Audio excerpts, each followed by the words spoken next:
The key was on the kitchen counter when I got home on a Wednesday evening. Not our key, not one of the keys I had made copies of. A key I had never seen before, attached to a small paper tag with 4 words written on the tag in handwriting I did not recognize. The 4 words were, "This isn't right anymore." I stood in my kitchen, and I read those 4 words, and I understood in the way you understand things that have already been decided somewhere outside of you that they had not been written for me.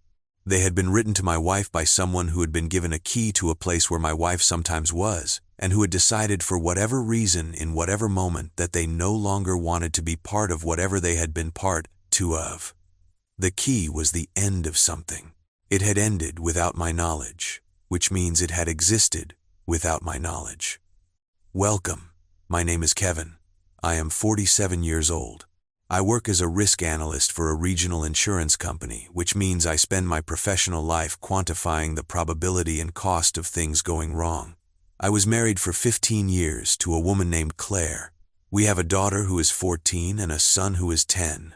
And I found out that my marriage contained something I did not know about because someone else's conscience gave out before their commitment did. I did not know what to do with the key. I stood in the kitchen for a long time. My children were at school. Claire would be home in an hour. The key was on the counter, and the tag was on the key, and the 4 words on the tag were sitting in me the way foreign objects sit, not painfully yet, but with a pressure that I knew would become pain. I took a photograph of the key and the tag. I put the key in my jacket pocket. I started dinner. Claire came home. I watched her come in, watched the counter where the key had been, look back up at me with a specific quality of attention that was not quite casual. She said, "How was your day?" I said, "Good." "Yours?" She said, "Fine. Busy." She did not ask about the key. I did not mention it. That night, after the children were asleep, I sat in my home office, and I began to think about what a risk analyst does when they find evidence of an event they did not know had occurred. You reconstruct the sequence. You identify the contributing factors. You map the timeline. I mapped the timeline. The key had not appeared by accident. Someone had come to our house or to a place associated with Claire and left a key and a note. The note was not written to me. The tone was intimate in a way that excluded me. The handwriting was deliberate in a way that suggested a communication between 2 people with history. The 4 words were not an ending addressed to a stranger. They were an ending addressed to someone the writer knew. I spent 3 weeks reconstructing the sequence. Claire had over the preceding 2 years developed a habit of meeting a friend for dinner on Thursday evenings. The friend was a woman named Karen. I had met Karen once at a holiday party 3 years ago. I had no reason to think about Karen. I thought about Karen now. I looked at our call logs. There was a number that appeared consistently on Thursday evenings, calls before dinner, calls after. I searched the number. It was not registered to Karen. It was registered to a man named Patrick. He was 49. He worked in insurance adjacent to my own industry. They would have met, I calculated, at one of the industry conferences Claire attended periodically. The timeline I built was 18 months. 18 months of Thursday evenings. And a key that someone had felt enough to give and then felt enough to return. I want to say something about the note.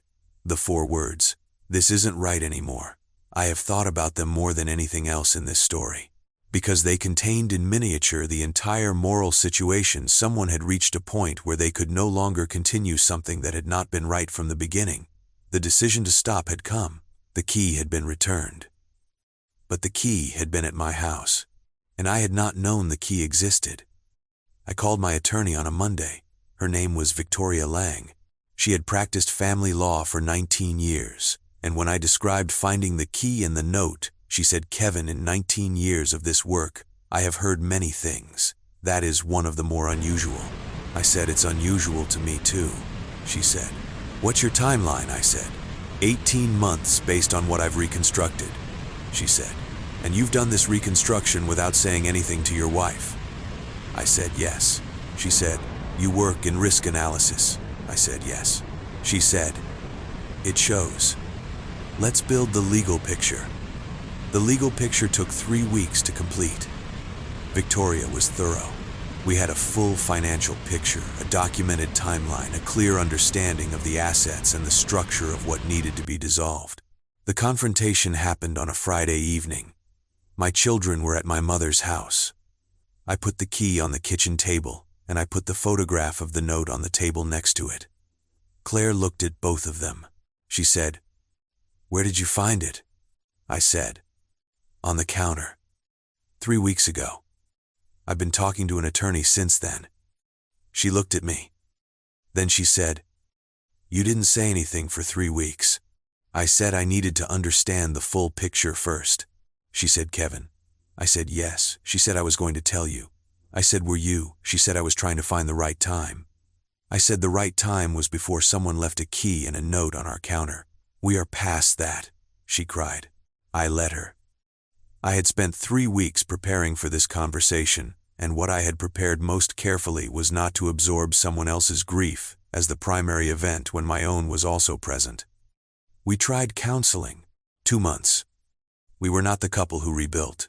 We were the couple who understood through the counseling why the rebuilding was not possible, which is also a legitimate outcome. The divorce took 11 months. Victoria was thorough. The settlement was fair. My daughter is 14. She is perceptive in the way that girls her age. Sometimes she reads situations accurately, and she reports on them with a precision that I have tried to receive honestly rather than deflect. She said to me once, "Dad, did you know before you found the key?" I said, "What do you mean?" She said, "Like, did some part of you know something was wrong?" I thought about it honestly. I said, "Some part of me noticed things I didn't follow up on. That's different from knowing." She said, "What's the difference?"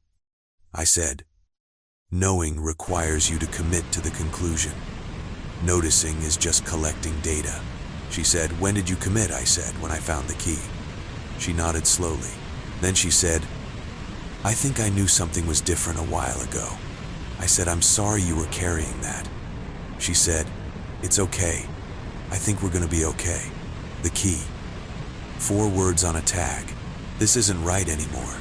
Written to my wife by someone who had finally reached the limit of something. What I find thinking about it now is that the note was honest. It said something true. And the truth, however it arrives on a paper tag through a shared email in a jacket pocket, is the only thing you can actually build from. I build from it.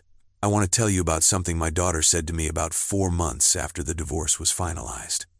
She is 14. She is at the age where she processes things more loudly than she will when she is older, where the emotional logic is visible on the surface rather than managed beneath it. I find this easier to work with than the quieter processing because at least I know where she is. She said, "Dad, do you think whoever left the key felt bad?" I said. "About what specifically?" She said, "About the whole thing, about what happened." I said, "I think they felt bad enough to end it." She said, "Is that the same as feeling bad I sat with this?" I said, "No. I think those are different things.